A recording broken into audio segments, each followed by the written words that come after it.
여호와여, 내가 주께 대한 소문을 듣고 놀랐나이다. 여호와여, 주는 주의 일을 이 수년 내에 부응하게 하옵소서. 이 수년 내에 나타내시옵소서. 진노 중에라도 긍휼을 잃지 마옵소서. 비록 무화과 나무가 무성치 못하며 포도나무에 열매가 없으며 감람나무에 소출이 없으며 밭에 먹을 것이 없으며 우리에게 양이 없으며 외양간에 소가 없을지라도 나는 여호와로 말미암아 즐거워하며 나의 구원의 하나님으로 말미암아 기뻐하리로다. 주 여호와는 나의 힘이시라. 나의 발을 사슴과 같게 하사 나를 나의 높은 곳으로 다니게 하시리로다. 이 노래는 지혜하는 사람을 위하여 내 수금에 맞춘 것이니라. 아멘. 잠시 기도하겠습니다. 하나님 아버지, 하나님께서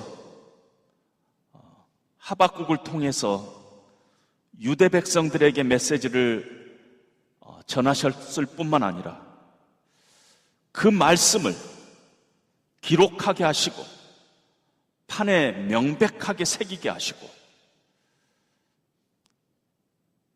다니면서도 읽을 수 있도록 하나님께서 하신 것은 바로 우리를 위해서 하나님께서 기록하게 하시고 새기게 하신 줄로 믿습니다.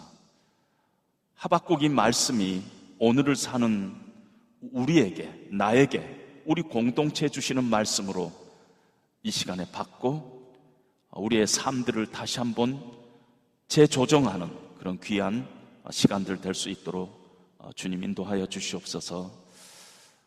예수님 이름으로 기도합니다. 아멘.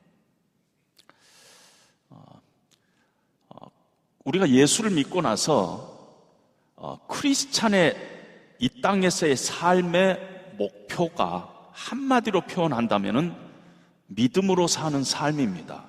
그걸 다른 말로 여러 가지로 표현하지만은 구원받은 우리가 다시 하나님 앞에 설 때까지 우리의 삶은 믿음으로 사는 삶입니다. 만약에 크리스찬들이, 그리고 이 세상의 교회들이 세상 속에서 영향력을 상실하고 세상 사람들로부터 만약에 비판을 지금 받고 있다면 그 이유는 믿음과 분명히 관계가 있습니다. 우리의 믿음, 교회 믿음과 관계가 있을 것입니다. 하나님께서는 하박국을 통해서 믿음이 무엇인가, 믿음으로 산다는 것이 무엇인가를 계시하시고 그리고 우리들에게 전해주시면서 우리의 삶을 다시 점검하기를 원합니다. 우리가 그 말씀을, 나에게 주신 말씀으로 우리가 받기를 원합니다. 저는 가만히 생각해 보면은 세상에는 믿지 않는 사람들이 믿는 사람들보다 훨씬 많습니다. 그런데 제가 목사지만은 그것이 별로 이상하게 보이지가 않습니다. 믿지 않는 사람들이 믿는 사람들보다 세상에 훨씬 더 많다는 것은 오히려 당연하게 느껴집니다.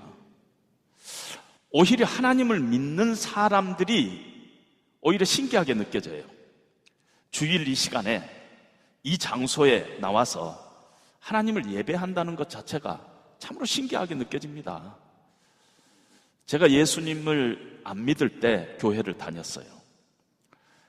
그런데 그때 제 마음속에 불만이, 왜 예배는 11시에 드리느냐, 이 시간에 얼마나 텔레비에서 좋은 프로그램들이 많은데 이걸 딱 잘라버리면은 주일날 딴 일을 못하지 않느냐, 그것이 제 불만이었습니다.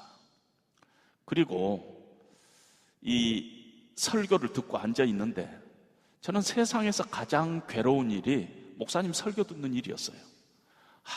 그렇게 지루하고 그렇게 답답할 수가 없었습니다. 아니, 이스라엘의 역사는 왜 하는 거야? 지금 우리나라 역사도 지금 잘 모르는 판국에. 그것이 제 불만이었습니다. 하나님을 믿지 않는 사람들에게는 우리가 이 자리에 나와서 하나님을 예배한다는 것이 참 있을 수 없는 일이에요. 그래서 그들이 안 믿는다는 것은 어떻게 보면 상식적이라는 것입니다. 그런데 하나님을 믿는 사람들에게도 이해가 안 될 때가 참 많아요. 믿지 않는 사람들에게는 그 믿음의 대상이 하나님이신데 그 하나님이 보이지가 않아요? 그리고 세상에 신이 있다면은 그럴 수가 없는 일, 이해할 수 없는 일이 인생 가운데 너무 많이 발생해요. 인간 세상 속에 불의가 있고 질병이 있고 고통이 있고 억울함이 있고 세상이 공평하지 않잖아요. 그러니까 예수 안 믿는 사람에게는 하나님은 안 계시든지 계시더라도 믿을 수가 없는 것은 당연한 논리적인 귀결입니다. 그런데 믿는 사람들조차도 가끔 우리가 혼동할 때가 있습니다. 남의 일에 대해서 이 얘기를 할 때는 우리는 자주자주 성경적인 이 얘기를 합니다. 하나님은 살아계셔. 하나님은 지금 이 가운데도 하나님의 뜻을 하나님은 이루어 가셔. 이렇게 이 얘기를 남에게는 합니다. 그런데 그런 그 일이, 그 불행한 일이, 그 억울함이 나에게 당했을 때는, 내가 사랑하는 사람에게 닥쳤을 때는 우리도 하나님을 의심하게 될 때가 있다는 것입니다. 정말 하나님은 살아계시는가? 정말 하나님이 살아계시다면 왜 이런 상황이 우리 가운데 일어나는가? 왜 정말 잘 믿어보려는데 이런 일이 생기는가?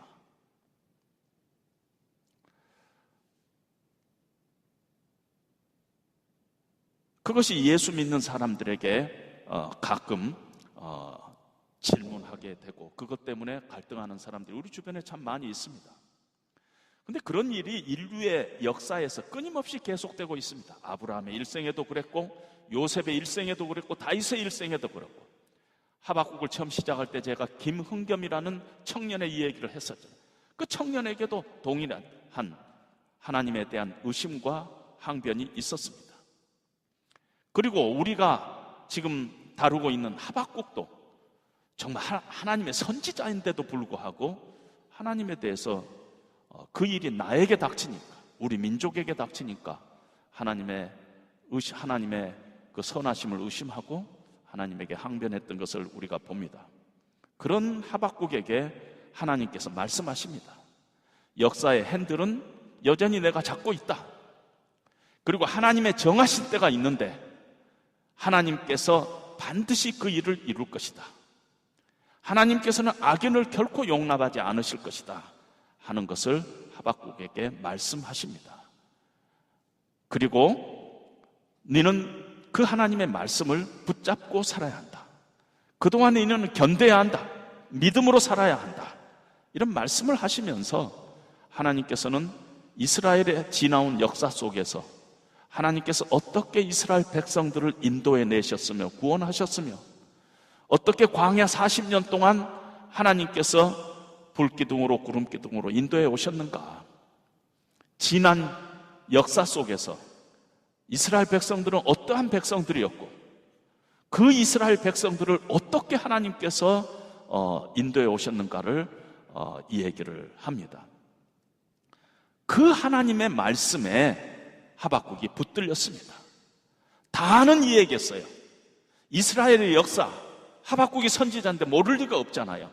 다 아는 이야기였는데 하박국의 심령에 그 다 아는 하나님의 말씀이 새롭게 하나님의 말씀으로, 나에게 주시는 말씀으로, 하나님의 능력으로 다가왔습니다.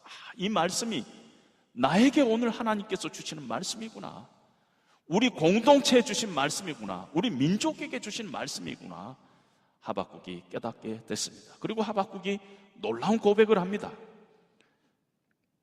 하나님, 우리 민족을 갈대아에 맡겨서 하나님께서 연단하시는 일이 주의 일일진데 여호와여 주의 일을 수년 내에 행하시옵소서. 그러나 진노 중에서라도 긍휼을 하나님 베푸시옵소서. 그동안에는 다른 나라와 비교했어요. 하나님, 우리나라가 더 선하지 않습니까? 어떻게 갈대아인을 통해서 우리나라를 징계하십니까? 더 나쁜 놈들 아닙니까? 하면서 하나님께 대드렸어요. 그런데 지금은 하나님은 어떤 분이신가? 전적으로 하나님의 거룩하심과 하나님의 의로우심 앞에서 우리 민족이 얼마나 불의한 자인가, 내가 얼마나 불의한가 하는 것을 하나님 앞에서 자기 자신을 바라보면서 하나님이여 우리를 불쌍히 여겨 주시옵소서, 긍휼을 잃지 말아 주시옵소서, 이렇게 하나님 앞에 얘기합니다.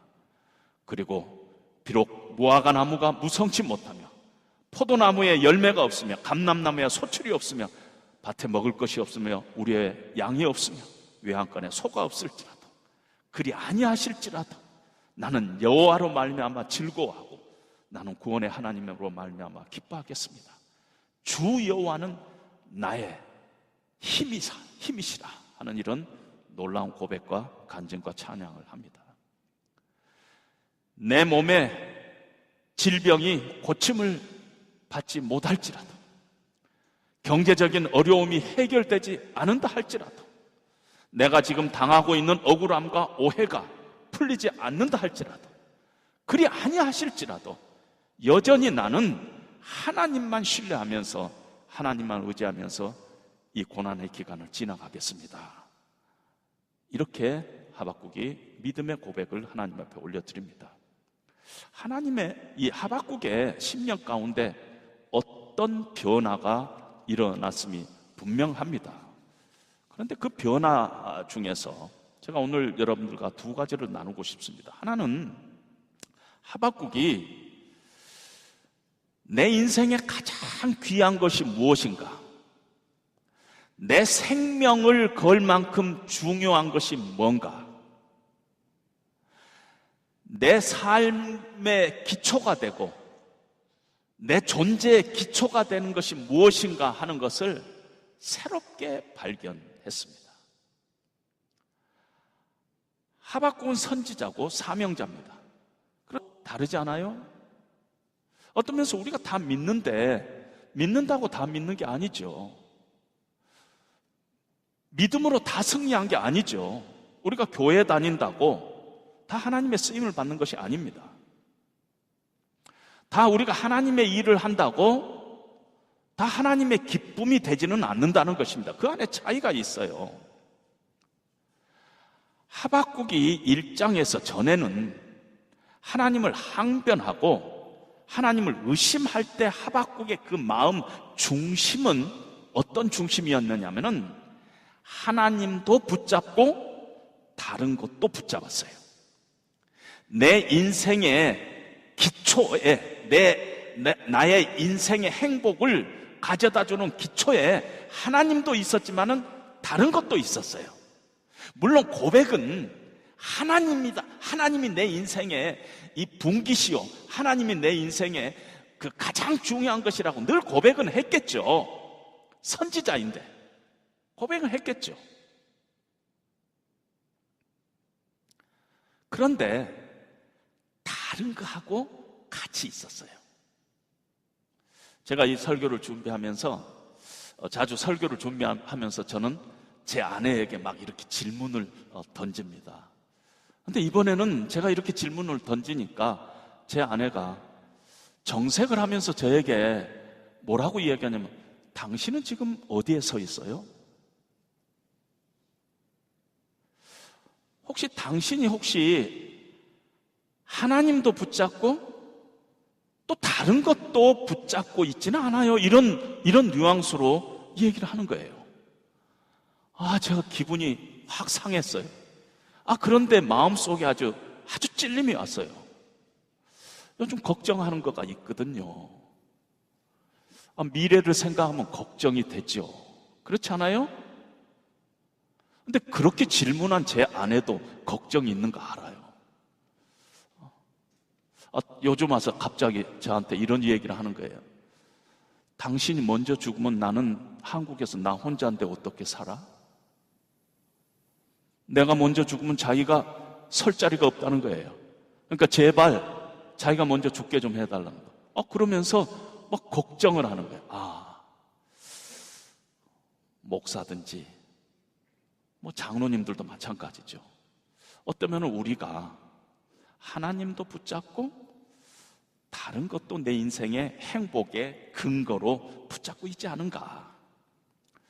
그래서 우리의 어떤 경제적인 거, 우리가 이 세상에서 남에게 인정받는 거, 또 우리의 어떤 위치를 유지하는 거,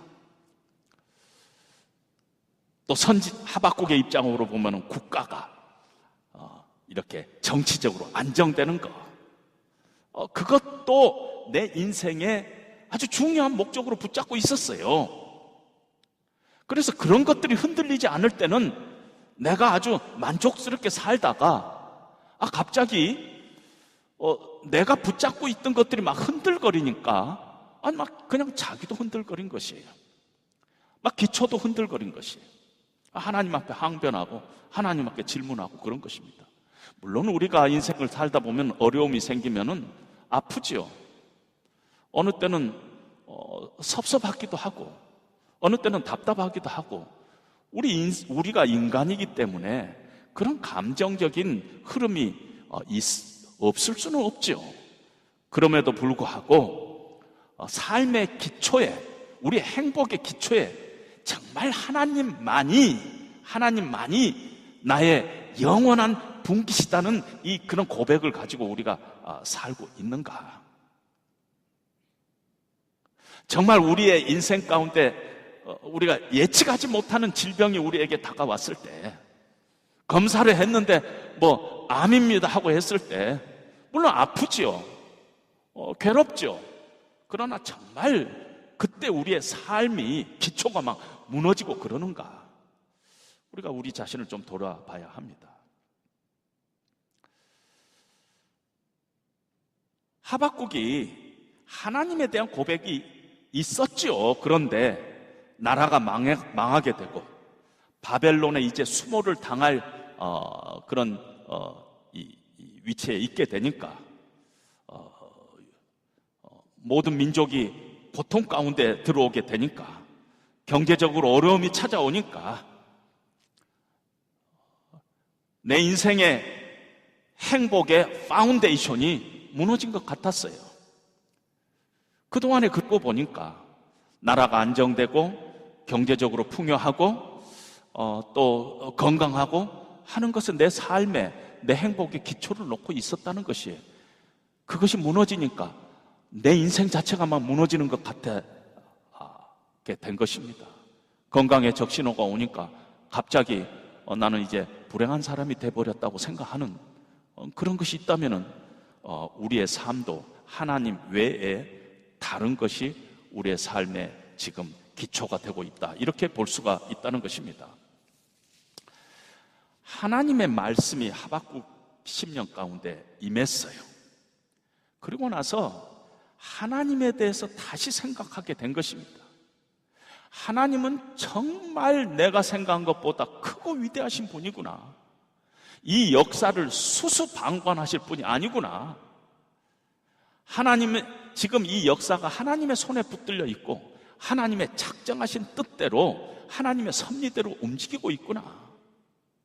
하나님의 뜻을 내가 다 이해할 수는 없지만은 하나님의 뜻은 선하시고 온전하시고 하나님은 실수가 없으신 분이구나. 하나님은 신이시구나. 하나님은 하나님이시구나. 여기에 결론에 도달한 것입니다. 하나님만이 내 인생의 기초고 하나님만이 보물이구나. 다른 것 그동안에 그것이 나에게 행복을 갖다 주는 걸로 다 그렇게 생각을 했는데 다른 것들은 다 사소한 거구나. 그것들은 그림자구나 하는 것을 깨닫게 된 것입니다. 하나님만이 모든 것 되시는 분이구나. 하나님만이 나의 블레싱이구나.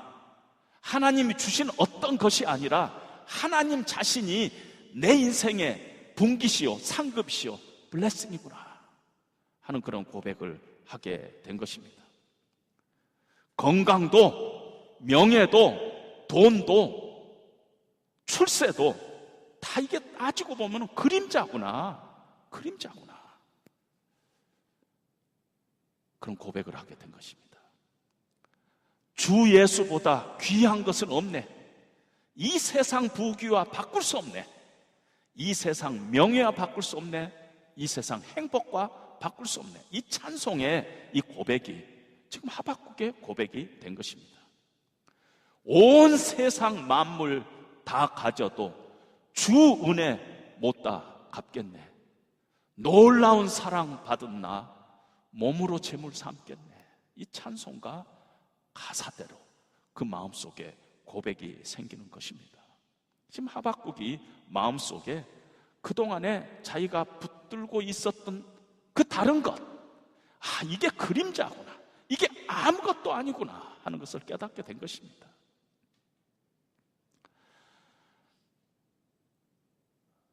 인생에서 특별히 건강상의 어려움을 겪고 하나님 앞에 절대적인 하나님 앞에 섰던 믿음의 사람들이 일반적으로 고백한 것이요, 이제는 조만간 내가 죽게 되겠구나. 이제 나에게 남은 인생이라는 게 3개월이구나 6개월이구나 이렇게 주어진 때가 있잖아요. 뭐 우연히 어쩌다가 그 오버컴 돼가지고 다시 새 생명을 덤으로 얻는 사람들이 많이 있지만, 그때 그 사람들이 고백하는 건 뭐냐?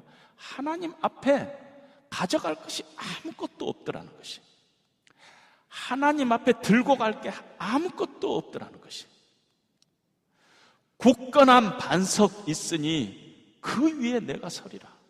예수님 의의 옷을 입고 내가 하나님 앞에 서는 것 외에는 아무것도 없더라는 것이, 아무것도 우리가 하나님 앞에 가져갈 것이 없고 이 세상의 모든 것들이 다 그림자구나. 예수님 한 분밖에 없더라는 것입니다. 시편 27편에 보면 다윗이 참 어려운 상황에 있게 됐습니다. 2절에 보니까 나의 대적, 나의 원수가 내 살을 먹으려고 왔나이다. 지금 사울이 다윗을 죽이려고 왔는데, 다윗이 지금 동굴 속에 숨어 있는데 사울의 군대가 다윗을 죽이려고 진을 치고 동굴 밖에 있는 것입니다. 모든 것이 무너져 있는 때예요. 지금까지 내가 붙잡고 있는 것들이 다 무너지는 그런 순간입니다. 그런 순간에 놀랍게도 다윗은 27장 1절에 이런 고백을 합니다. 여호와는 나의 빛이요 나의 구원이시니 내가 누구를 두려워하리라. 여호와는 내 생명의 능력이시니 내가 누구를 무서워하리요. 온전히 내 인생의 기초는 하나님 한 분뿐이라는 것을 고백을 합니다. 내 존재의 기초는 하나님이다.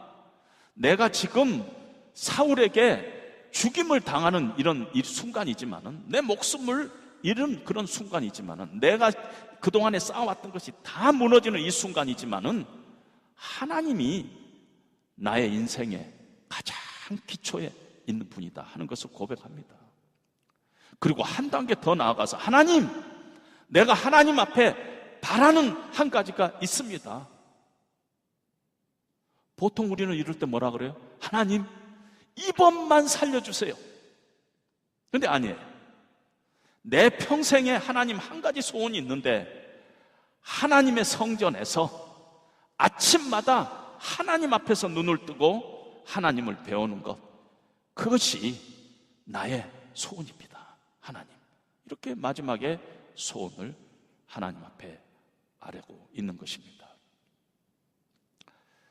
하박국의 마음속에 이런 고백과 확신이 생겼어요. 하나님이 내 생명보다 귀하신 분이구나. 하나님이 내 존재, 내 인생의 유일하신 행복의 근거구나.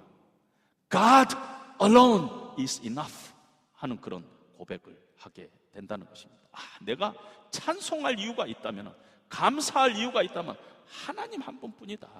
그런 고백을 하고 그 사실을 하박국이 지금 확신을 하게 되는 것입니다.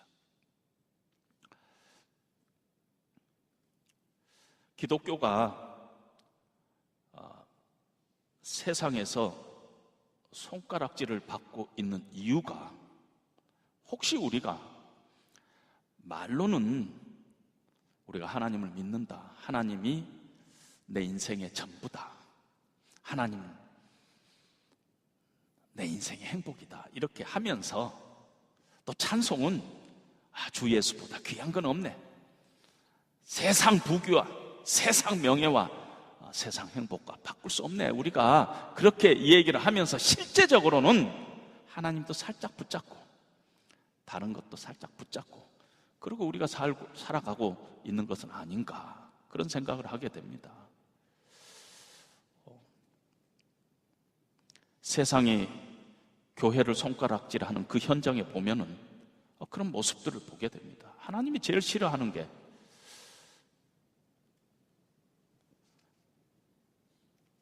하나님도 섬기고 다른 것도 섬기는 거 아닙니까? 이스라엘 백성들이 우상 숭배를 했다고 하나님께서 이스라엘 백성들을 질책할 때 이스라엘 백성들은 하나님 섬기지 않은 적이 한 번도 없었어요. 그러나 이스라엘 백성들이 늘 하나님도 섬기고 다른 것도 섬겼던 걸 우리는 기억하고 있습니다. 우리가 말로는 그렇게 하는데 정말 실제적으로 우리가 다른 것 붙잡고 우리 인생의 행복을 거기다가 두고 말로는 하나님 하고 있다면은 세상이 우리에게 속지 않는다는 것입니다.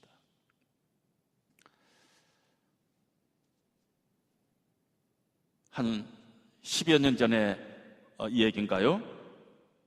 하박국 2장에 보면은 물이 바다 덮음같이 여호와의 영광을 인정하는 것이 온 세상에 가득하리라. 이 하나님의 하박국 2장 말씀을 가지고 복음 선가가 하면 온 한국을 뒤덮은 적이 있었어요. 물이 바다 덮음같이 여호와의 영광이.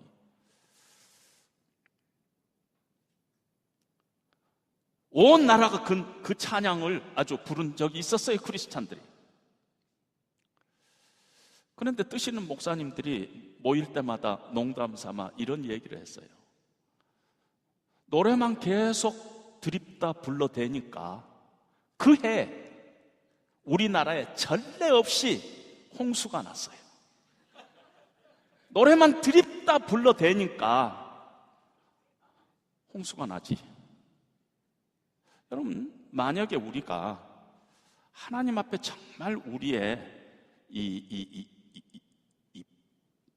전 생명을 가지고 우리가 하나님을 찬송하고 하나님을 섬기지 않고 늘 우리는 두 마음으로 나눠져 있는데 노래는 노래대로 부르고 있다면은 홍수가 날 수밖에 없지 않겠어요?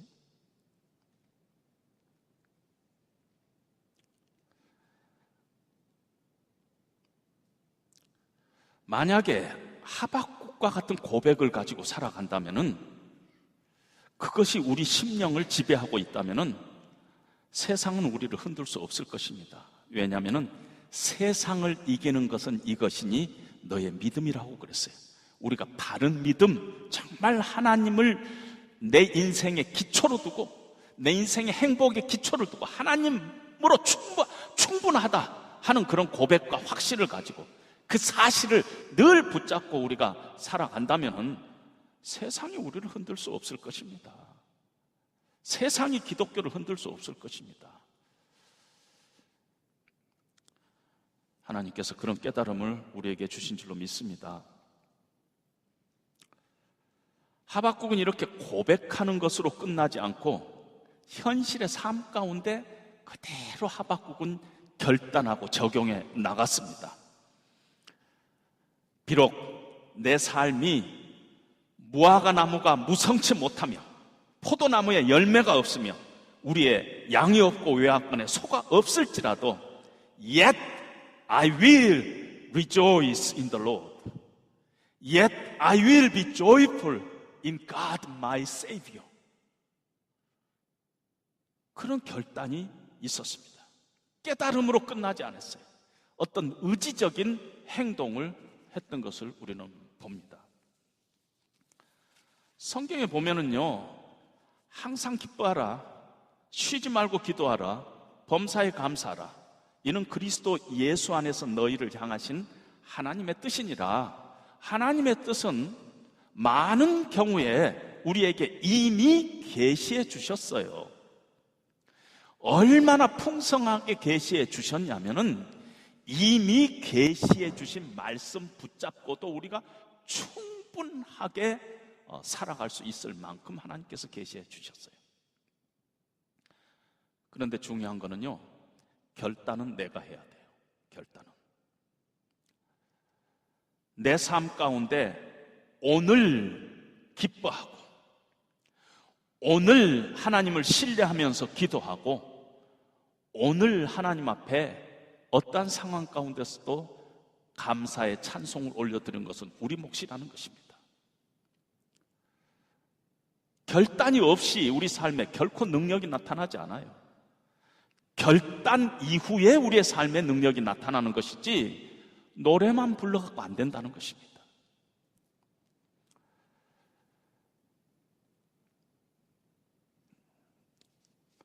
(1636년에) 유럽에 30년 전쟁이 일어났습니다. 독일 작센 지방에 그 교구 목사님으로 마이클 링카르트란 목사님이 계셨는데, 그의 기근과 흑사병으로 교구의 5,000명이 1636년에 죽었습니다. 계산해 보니까 하루에 평균 15명을 장례를 지내야 됐습니다. 하루에 15명이요. 정말 참혹한 그 시대에 교구 목사님을 하셨는데, 그 목사님이 그때 작사한 찬송이 우리 찬송가의 66장에 있습니다. 다 감사드리세. 온 마음을 주께 바쳐 감사와 찬송을 다 주께 드려라. 저 높은 곳에서 다스리시는 주님, 영원한 하나님 다 경배할지라. 전에도 이제도 장래도 영원히. 여러분, 안 믿는 사람들이 이 상황에서 이 목사님이 하는 짓을 보면 미친 짓이지요. 지금 하루에 15명씩 장례 지내고 있는데 다 감사드리세. 온 마음 다해서. 이게 말이나 됩니까? 상황은 핏비린내 나는 절망과 원망과 한숨 섞인 그런 상황이 아니에요? 그런데 하나님을 바라보면서 결단의 감사의 찬송을 올려드리고 있는 것을 우리는 봅니다. 물론 불편하죠. 화가 나죠. 어느 때는 슬프기도 하죠. 그러나 흔들림 없이 하나님을 붙잡고 하나님 앞에 찬송하고 있는 모습을 우리는 봅니다. 하박국이 3장에서 그런 모습을 우리에게 보여주고 있습니다. 그 전에는 내 삶의 상황이 흔들리면 나도 업 앤 다운 했었어요. 그런데 이제는 상황이 그런다 할지라도, 그리 아니하실지라도 여전히 나는 하나님을 찬송하리로다. 이런 고백을 하박국이 하나님 앞에 올려드리고 있는 것을 봅니다. SNS에 제 후배 목사님이 글을 올렸는데, 누가 포스트 모더니즘을 두려워하는가 하는 책, 제임스 스미스가 쓴 책을 인용하면서 글을 올렸습니다. 그런데 그 159페이지에 보니까 이런 말씀이 있어요. 올바로 생각하고 올바른 것을 믿는 법을 배우는 것이 기독교 제자도의 최종적인 목표라고 우리는 자주 생각해 왔다는 것입니다. 그러나 성화와 제자도의 최종 목적은 특정한 인간이 되는 것이다. 가로를 제가 만든 특정한 인간이 되는 것이다. 그러니까 우리가 이 올바로 생각하고 올바로 믿는 법을 배우고 하는 것은 그 과정이지 그것 자체가 우리 신앙의 목표가 될 수가 없다는 것입니다. 그 과정 필요해요. 근데 거기에 머무르고 그것이 내 삶의, 내 인생의, 내 신앙의 전부라고 생각하고 있는 사람들이 의외로 우리 주변에 많이 있다는 것입니다. 의외로 많이 있어요. 그러나 우리의 목표는 하나님께서 우리에게 주시는 성화의 목표, 제자도의 목표, 믿음으로 사는 삶의 목표, 최종적인 목표는 특정한 인간이 되는 것이에요. 예수님을 닮은 인간, 정말 하나님을 사랑하고 이웃을 사랑하고 과부와 고아와 이방인을 돌보는 그런 어떤 사람, 한 특정한 인간이 우리의 삶의 목표라는 것이에요. 왜 한국 기독교가 그렇게 성경 공부 많이 하면서도 욕을 얻어먹어요? 제자도에 대해서 잘못된 편견을 갖고 있기 때문에 배우는 것이 제자도라고 생각한 거예요. 올바른 것을 믿는 것이 제자도라고 생각. 그거 믿는 거, 그냥 생각하는 거, 아는 것이 힘이다. 천만에요. 아는 것이 힘이 아니죠. 최종적인 목표는 특정한 인간이 되는 것이다. 그 특정한 인간, 그것이 우리의 목표가 돼야 된다는 것입니다. 우리가 사는 이 시대가 힘의 시대예요. 힘 자체가 승리를 의미하고 힘이 있어야지 평안하고 힘이 있어야지 편리한 그런 시대 속에 우리가 살고 있습니다. 그런데 제가 어디서 읽은 이 얘기인데 정확한 건가는 잘 모르겠어요.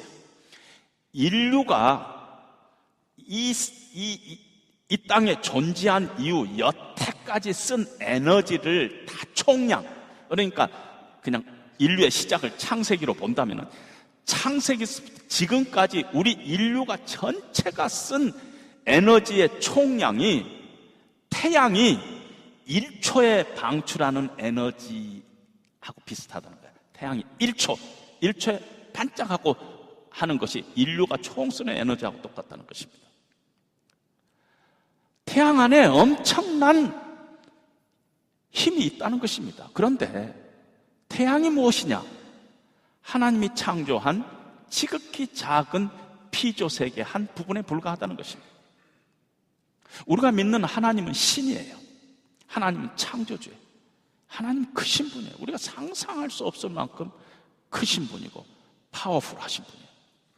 그런데 그분이, 이 우주가 담을 수 없는 그분이 나를 아시고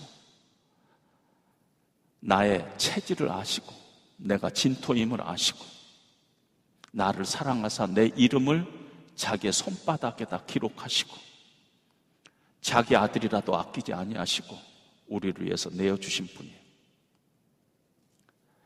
그분 안에 내 인생의 존재를, 그 하나님 한 분만으로 내가 만족할 수가 있다면, 그분을 나의 힘으로 삼기만 한다면 그 하나님을 신뢰하고 하나님을 찬양하고 하나님 앞에 우리의 모든 것들을 우리가 의탁할 수만 있다면 하나님은 우리에게 힘을 주신다고 약속했어요.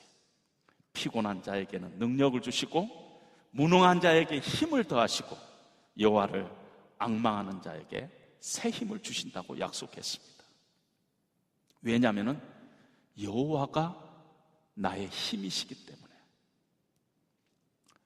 따라서 아무리 우리 인생 가운데 소출이 넉넉해도, 아무리 우리의 양이 많아도 하나님 없으면 우리는 빈손이에요. 껍질이에요.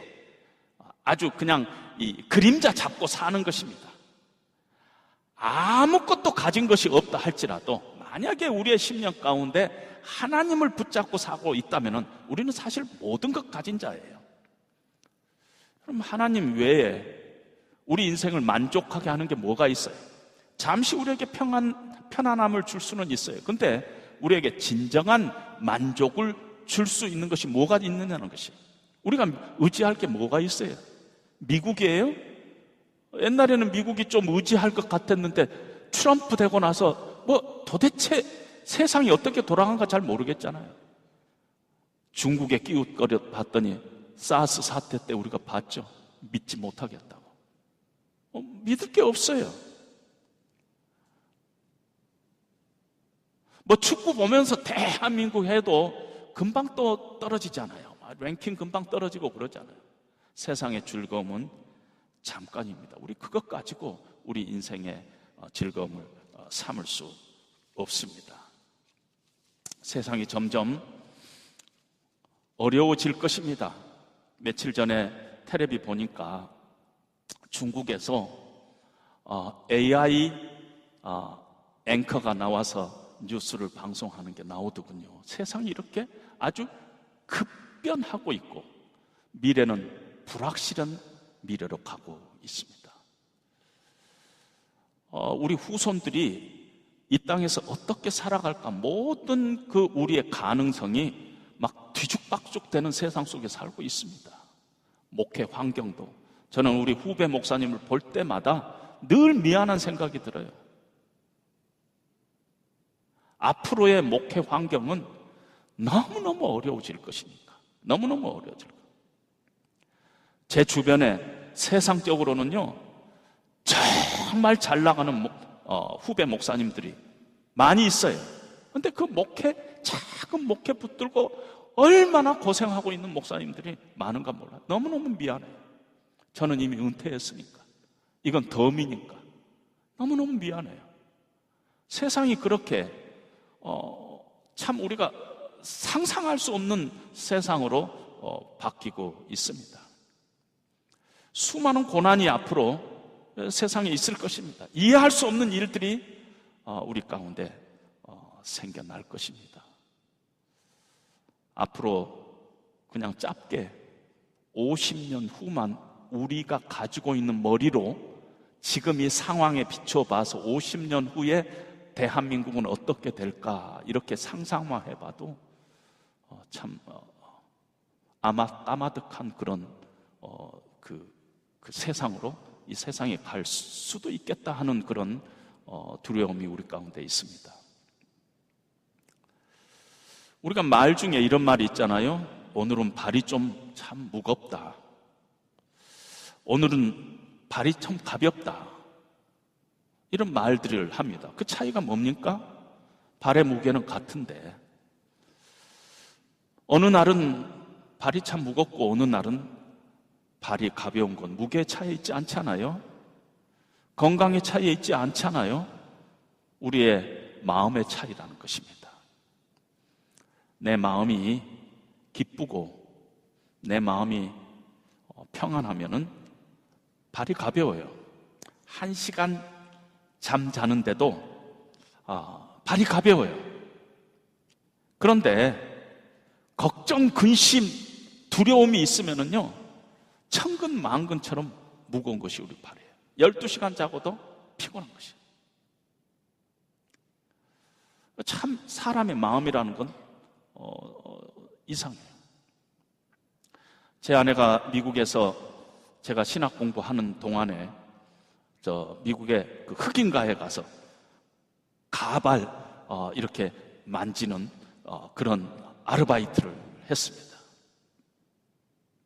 그런 일들을 했어요. 근데 그 주인이 가끔 1년에 한 차례 아니면 2차례 휴가를 가면서 저한테 와서 같이 도와주기를 원합니다. 근데 그때가 언제냐면요, 손님이 제일 없을 때예요. 하루 다 팔아봤자 한 300불 버는 그런 날이에요.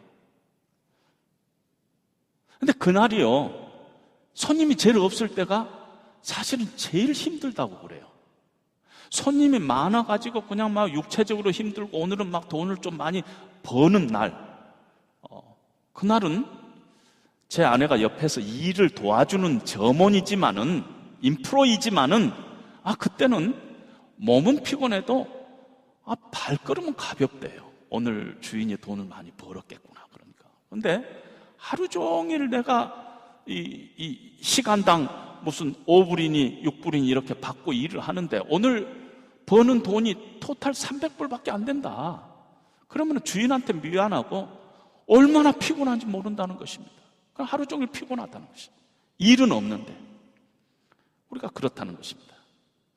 하나님께서 우리의 발걸음을 가볍게 만들어주신 분이에요. 우리 발을 사슴과 같게 하사 높은 곳에 다니게 하시는 분이 하나님이십니다. 왜냐하면 하나님은 힘이시기 때문에. 그러나 하나님으로 우리가 만족하지 못하면 절대 우리 인생 가운데 가벼운 발걸음을 걸을 수가 없습니다. 하박국 1장에서 하박국이 하나님에게 의심하고 불평할 때 하박국의 발걸음 보지 않아도 뻔해요. 무거웠을 것입니다. 그러나 하나님 앞에 다 맡기고 상황은 하나도 변하지 않았어요. 하나님을 신뢰하고 하나님 말씀에 의지하고 견디고 믿음으로 하나님의 세상을 바라보고 하니까 사슴같이 높은 곳을 다니게 하는 하나님께서 그 힘을 하나님께서 공급해 주셨던 것을 봅니다. 우리 인생 가운데 만나는 여러 어려움 가운데서 우리가 그때 왜 이런 일이 발생했는가 질문하셔야 돼요. 질문하고 전 지식을 동원해서 왜 이런 상황이 됐는가 우리가 알아봐야 돼요. 그러나 그런다고 해서 다 알아지는 것이 아니에요. 다 애쓰지만 그래도 알 수 없는 일이 내 인생 가운데 생겼다 하면은 우리는 맡겨야 하는 것입니다. 맡겨야 하는 것입니다. 왜냐하면 이 땅이 전부가 아니라 저 땅이 있다고 우리에게 하나님께서 말씀하셨어요. 그리고 우리에게 주어진 이 세상은요, 하나님께서 보이지 않는 저 땅을 향해서 가는 순례자의 삶이라고 하나님께서 말씀하셨습니다. 그리고 하나님께서는 우리에게 이 순례자의 삶을 살아가는 동안에 우리에게 딱 한 가지 줬어요. 약속의 말씀, 언약의 말씀을 하나님께서 우리에게 주셨어요. 하박국을 통해서 이 말씀을 기록하라, 판에 새기라, 달려가면서도 읽을 수 있도록 하라, 차 안에서 테이프로 들을 수 있도록 하라, 라인방에 들어가서 읽을 수 있도록 하라. 하나님께서 그래서 우리에게 지금 하나님의 말씀이 온 것이에요.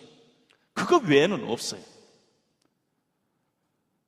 히브리서 11장에 믿음장에 수많은 믿음의 우리의 영웅들이 기록되어 있지만 다 그러한 삶을 산 사람들이에요.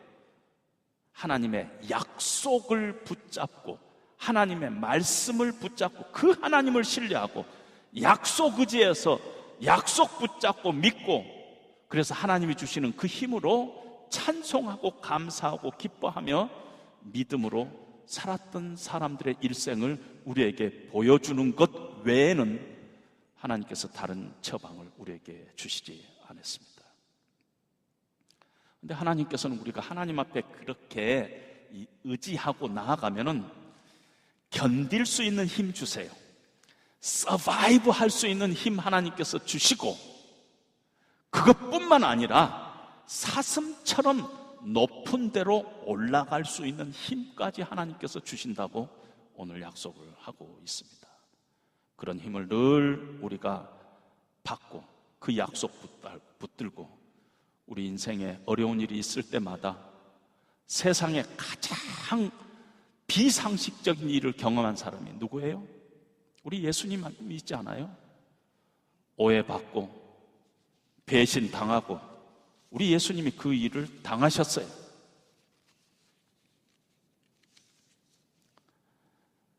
가장 역사상에 이해할 수 없는 시간을 지나갔던 분이 우리 예수님이시잖아요. 엘리 엘리 라마 사막다니, 하나님 하나님 어찌하여 나를 버리시나이까. 그런데 놀라운 것은 게임 끝나는 것 같은 그런 상황인데 그 시간 역사의 뒤에서 하나님께서는 무슨 일을 하셨어요? 인류의 가장 위대한 일을 하나님께서는 하셨던 것입니다.